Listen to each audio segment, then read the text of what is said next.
வணக்கம் நேயர்களே, ஸ்ரீ குபேரன் டிவி நேயருக்கு லட்சுமணன் அன்பு வணக்கங்கள். இப்போ நம்ம பார்க்க போகிறது வார ராசி பலன் 25ஆம் தேதியிலேருந்து 1ஆம் தேதி வரை எப்படி இருக்க போதான் பார்க்க போகிறோம்.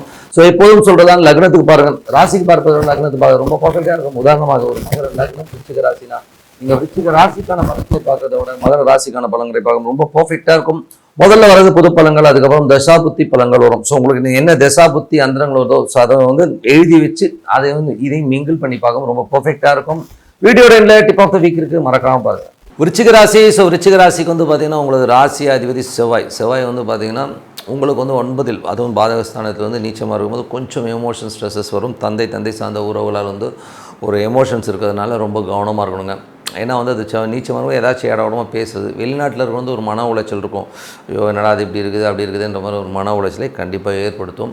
அது மட்டும் இல்லாமல் உங்களுக்கு வந்து அது 9ஆம் இடத்துல இருந்து அது வந்து சனியுடைய சாரத்தில் போகும்போது என்ன மாதிரி விஷயங்களும் சனி வந்து பார்த்திங்கன்னா உங்களுக்கு வந்து 3 மற்றும் 4ஆம் சொத்துக்கள் சம்மந்தமான விஷயங்களை கொஞ்சம் மன உளைச்சல், அதை நினச்சி யோசிக்கிறது இல்லை, தாயார் சம்மந்தமான உறவுகளை நினச்சி கொஞ்சம் மனக்காயங்கள் ஏற்படுத்துறதுக்கான வாய்ப்புலாம் ரொம்ப கவனமாக இருக்கணுங்க. அதுக்கப்புறம் 2 மற்றும் 5ஆம் அதிபதியான குரு. ஸோ 2 மற்றும் 5ஆம் அதிபதியான குரு வந்து பார்த்திங்கன்னா உங்களுக்கு 7ல் இருக்கார். ஸோ அது வந்து நல்ல வளர்ச்சி, நல்ல ஏற்றங்கள் வருவதற்கான வாய்ப்புலாம் இருக்குது. குழந்தைகளோட வளர்ச்சி நல்லாயிருக்கும், குழந்தைகளோட முன்னேற்றங்கள்லாம் ரொம்ப சிறப்பாக வரும். பட் இருந்தாலும் அது வந்து செவ்வாயுடைய சாரத்தில் போகும்போது கொஞ்சம் கவனம் தேவை. ஏன்னா வந்து அது வக்கரமாக போகிறதுனால ஓரளவுக்கு ப்ளஸ் தான், இல்லைன்னு சொல்ல மாட்டேன். பட் இருந்தாலும் கொஞ்சம் கவனமாக இருக்கும். ஏன்னா செவ்வாய் வந்து நீச்சமாக இருக்கும்பொழுது தேவையில்லாத ஒரு மன உளைச்சல் சின்னதாக ஏற்படுத்தும். அதனால் வந்து பேசும்போது ரொம்ப கவனமாக பேசுகிறது ரொம்ப நல்லது. குழந்தைகளோட பேசும்போது கொஞ்சம் பார்த்துருக்கிறது ரொம்ப நல்லதுங்க. அதுக்கப்புறம் பார்த்திங்கன்னா உங்களுக்கு 3ஆம் அதிபதி 4ல். ஸோ 3ஆம் அதிபதி 4ல் இருக்கும்போது நல்ல, அதாவது என்ன சொல்லும்போது முயற்சியில் பெரிய வெற்றிகள் கிடைக்கிறதுக்கான வாய்ப்புகள், புதிய ஒப்பந்தங்களால் நல்ல லாபங்கள் வரதெல்லாம் நல்லாயிருக்கும். கம்யூனிகேஷன் துறையில் இருக்கிறவங்களாம் நல்ல லாபங்கள் வரதுக்கான வாய்ப்புகள் ரொம்ப சிறப்பாக இருக்குது. தாயாருடைய உடல்நலம் சார்ந்த விஷயம் கவனம் தேவை. ஸோ அதெல்லாம் சரியாயிடும், மற்றபடி ஒன்றும் பிரச்சனை இல்லை. மற்றபடி 4ல் உள்ள சனி வந்து 5ஆம் அதிபதியுடைய சாரத்தில் போது சொத்துக்கள் சம்மந்தமான விஷயம் நல்ல ஏற்றங்கள், நல்ல லாபங்கள், அடுத்த கட்டத்துக்கு போகிறதுக்கான வாய்ப்புலாம் ரொம்ப சிறப்பாக இருங்க. ஸோ அது ஒரு நல்ல விஷயந்தான். அதுக்கப்புறம் பார்க்கும்போது உங்களுக்கு வந்து 6ஆம் அதிபதி.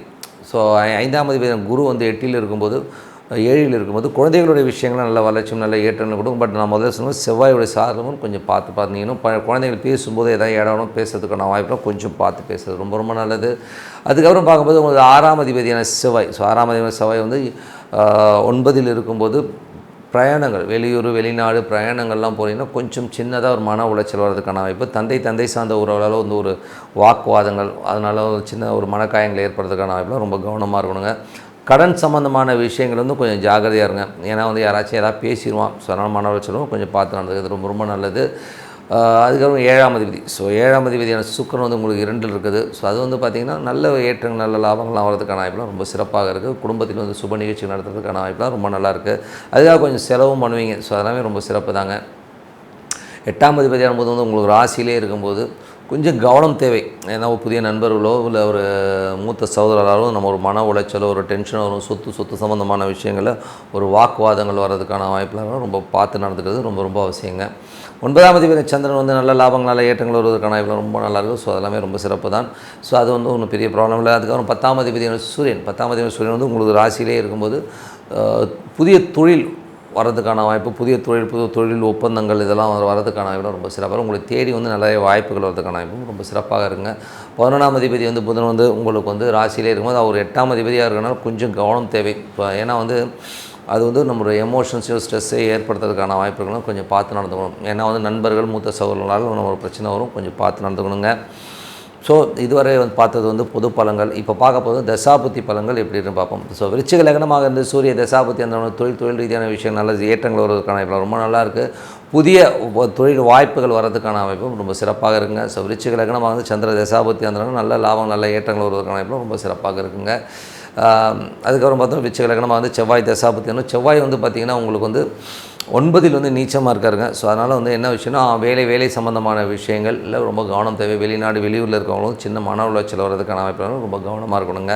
விருச்சிக லக்னமாக இருந்து ராகு தசாபதி. ராகு வந்து 5ல் இருந்து அது 4ஆம் அதிபதியுடைய சாரத்தில் இருக்கும்போது தாயார் சார்ந்த விஷயம் நல்ல லாபங்கள், நல்ல ஏற்றங்கள், நிலப்புறங்களால் வந்து மறைமுகமான நல்ல லாபங்கள் வர்றதுக்கான வாய்ப்பு ரொம்ப சிறப்பாக இருக்குங்க.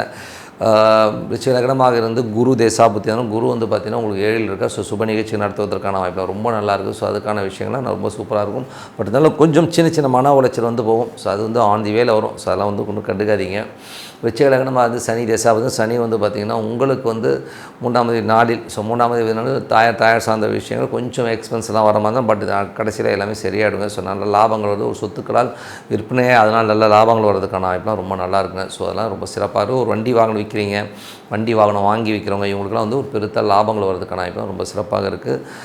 விருச்சிக லக்னமாக இருந்து புதன் தசாபுத்தி அந்த ஸோ புதன் வந்து உங்களுக்கு 8ஆம் அதிபதியாக இருந்து அவர் வந்து உங்களுக்கு ராசியிலே இருக்கும்போது கொஞ்சம் என்னென்னா விருச்சிக லக்னத்தில் வந்து புதன் வந்து பார்த்திங்கன்னா இருக்கும்போது நிறைய பிரச்சனைகள் வரும். பிரச்சனைகள் நண்பர்கள் மூத்த சகோதர சம்பந்தமான விஷயங்கள் வந்து கொஞ்சம் ப்ராப்ளம் வர மாதிரி இருக்கிறனால கொஞ்சம் கவனமாக இருக்க வேண்டிய காலகட்டங்கள்.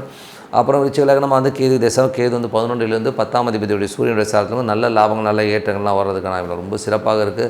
ஸோ அடுத்த கட்டத்துக்கு முன்னேறுவதற்கான வாய்ப்பும் ரொம்ப சிறப்பாக இருக்குங்க. ஸோ விருச்சிக லக்னமாக வந்து சுக்கிர தசாபதி சுக்கிரன் வந்து 2ல் இருக்கிறார். ஸோ அவர் 7ஆம் அதிபதி சுப நிகழ்ச்சியில் சார்ந்த விஷயங்கள் நடப்பதற்கான வாய்ப்பு ரொம்ப சிறப்பாக இருக்குங்க. ஸோ எல்லாமே சிறப்பு தாங்க. என்னை பொறுத்தவரை வந்து நல்ல ஒரு பிரார்த்தனை மனதார இறைவனை பிரார்த்தனை பண்ணுமா கண்டிப்பாக அடுத்த லெவல் போகிறதுக்கான வாய்ப்பு ரொம்ப சிறப்பாக இருக்குது. ஸோ பிரார்த்தனை கண்டிப்பாக பண்ணுங்க. ஸோ இப்போ பார்க்க போகிறது tip of the week. So tip of the வீக்கில் வந்து இப்போ நம்ம சொல்ல போகிற விஷயம் என்னென்னா புஷ்கர நவாம்சம். இந்த புஷ்கர நவாம்சம்ங்கிறது வந்து பார்த்திங்கன்னா ஒரு காரியம் நம்ம தொடங்கும்போது ஒரு லக்னம் வரும். ஸோ அந்த லக்னம் வந்து புஷ்கர நவாம்சத்தில் இருந்ததுன்னா ரொம்ப சிறப்பான பலன்களை கண்டிப்பாக கொடுக்குங்க. ஸோ உதாரணமாக சொல்ல போனோம்னா ஒருத்தர் ஒரு தசாபுக்தி அந்தரங்கள் நடக்குதுன்னு வச்சுப்போமே, அவருக்கு வந்து அந்த நட்சத்திரம் வந்து ஒரு புஷ்கர நவாம்சத்தில் வந்துச்சுனாலே அந்த தசாபுக்தி ஃபுல்லாகவே வந்து அவரை வந்து அருமையாக கொண்டு போகும். புஷ்கர நவாம்சன்றது வந்து என்ன அர்த்தம் வரும்னா பல்லாக்கில் தூக்கி செல்வதுன்னுவாங்க. ஸோ பல்லாக்கில் ஒருத்தன் வந்து எவ்வளோ சொகுசாக போவானோ ஸோ அந்த மாதிரி வந்து ஒரு சொகுசான ஒரு ட்ராவலே அந்த தசாபுக்தியில் கொடுக்குங்கிறது தான் உண்மையான விஷயம். அதனால் எந்தவித ஒரு காரியமாக இருந்தாலும் அந்த புஷ்கர நவாம்சத்தில் நம்ம ஆரம்பிக்கும் போது ரொம்ப சூப்பராக இருக்கும். புஷ்கர நவாம்சம்னா என்ன? புஷ்கர நவாம்சம்னா ஒன்றும் இல்லைங்க, ஒரு நட்சத்திரம். இப்போ நீங்கள் ஒரு தசா நடக்குதுன்னா ஒரு நட்சத்திரம் வரும். அந்த மாதிரி அந்த நட்சத்திரத்து மேலே லக்னம் ட்ராவல் ஆகும். இப்போ உதாரணத்துக்கு வந்து காலையில் வந்து சூரிய உதயம் ஆகும்போது லக்னம் வந்து பார்த்திங்கன்னா இப்போ உதாரணத்துக்கு இப்போ வந்து கார்த்திகை மாதம் விருச்சிகத்தில் வந்து சூரியன் இருக்குது, அங்கேருந்து லக்னம் ஸ்டார்ட் ஆகும். ஸோ அது வந்து ஒவ்வொரு நட்சத்திரமாக ட்ராவல் ஆகிட்டு போகும். ஸோ அதனால் வந்து புஷ்கர நவாம்ச நட்சத்திரத்தில் அந்த லக்னம் அமைஞ்சு ஒரு காரியம் செய்யும்போது அது சிறப்பான பலன்கள் வேறு லெவலில் வந்து வெற்றியை கொடுக்கறதுக்கான பலன்களாக இருக்கும். ஸோ உதாரணமாக சொல்ல போனோம்னா சூரியனுடைய நட்சத்திரங்கள் என்ன வரும்? உங்களுக்கு வந்து கார்த்திகை வரும், கார்த்திகை, உத்திரம், உத்திராடம். ஸோ இந்த 3 நட்சத்திரங்களில் வந்து பார்த்திங்கன்னா உங்களுக்கு வந்து இந்த 1 மற்றும் 4ஆம் பாதம் வந்து புஷ்கர நவாம்சத்தில் வரும். ஸோ லக்னம் வந்து இந்த பாதங்களில் போகும்போது ஒரு சுப நிகழ்ச்சிகளையோ ஒரு நல்ல விஷயத்தையோ ஆரம்பிக்கும் போது ஒரு சிறப்பான பலன்களை கண்டிப்பாக கொடுத்துருங்க.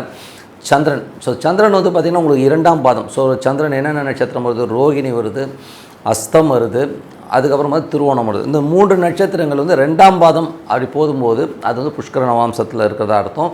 நீங்கள் ஒரு காரியம் செய்யும்போது அந்த லக்னம் வந்து இந்த இப்போ சந்திரனில் பண்ணுறீங்கன்னு ஒரு 2ஆம் பாதத்தில் போகும்போது அது புஷ்கர நவாம்சம் ஒரு சிறப்பான பலன்களை கண்டிப்பாக கொடுத்துரும். அதே மாதிரி வந்து பார்த்திங்கன்னா உங்களுக்கு வந்து செவ்வாய் மற்றும் புதனுடைய நட்சத்திரங்களுக்கு வந்து உங்களுக்கு வந்து புஷ்கர நவாம்சம் வராது. ஏன்னா வந்து அது வந்து அந்த கேட்டகரியில் கொண்டு வரலவங்க ஓகேங்களா. செவ்வாயும் புதனும் புஷ்கர நவாம்சம் கிடையாது. அதுக்கப்புறம் பார்க்கும்போது குரு வந்து பார்த்திங்கன்னா உங்களுக்கு வந்து 2 மற்றும் 4ஆம் பாதத்தில் வந்து வரும். ஸோ 2ஆம் பாதமும் 4ஆம் குருடைய நட்சத்திரங்கள் உங்களுக்கு தெரியும். ஸோ என்னென்ன நட்சத்திரம் வரும்போது குரு வந்து பார்த்திங்கன்னா புனர்பூசம் வரும். ஸோ புனர்பூசம், விசாகம் மற்றும் பூரட்டாதி. ஸோ இந்த 3 நட்சத்திரங்களில் வந்து பார்த்திங்கன்னா உங்களுக்கு வந்து 2 மற்றும் 4ஆம் பாதம் வந்து புஷ்கர நவாம்சம். இப்போ லக்னம் வந்து அந்த நட்சத்திரத்தில் 2ஆம் பாதத்துலேயும் 4ஆம் பாதத்தில் வந்து அது புஷ்கர நவாம்சமாக கண்டிப்பாக வருங்க. ஸோ அது வந்து நீங்கள் அதில் ஃபிக்ஸ் பண்ணி ஒரு காரியம் செய்யும்போது ரொம்ப சிறப்பாக இருக்கும். அதே மாதிரி வந்து பார்த்திங்கன்னா உங்களுக்கு வந்து சுக்கிரனுடைய நட்சத்திரம் வந்து பார்த்திங்கன்னா 3ஆம் பாதம். ஸோ 3ஆம் பாதத்தில் வரும்போது அது வந்து சிறப்பான பலன்கள் அது வந்து புஷ்கர நவாம்சத்தில் வரும். சுக்கிரனுடைய நட்சத்திரம் 3ஆம் பாதத்தில் வந்து ஒரு காரியம் செய்யும்போது அது புஷ்கர நவாம்சத்தில் வரும். அது ஒரு சிறப்பான பலன்களை கொடுக்கும். அதுக்கப்புறம் பார்க்கும்போது உங்களுக்கு சனி வந்து பார்த்திங்கன்னா உங்களுக்கு வந்து 2ஆம் பாதம். ஸோ 2ஆம் பாதத்தை சனியோட நட்சத்திரங்கள் எது வருதோ அது 2ஆம் பாதத்தில் வந்து புஷ்கர நவாம்சத்தில் வரும்.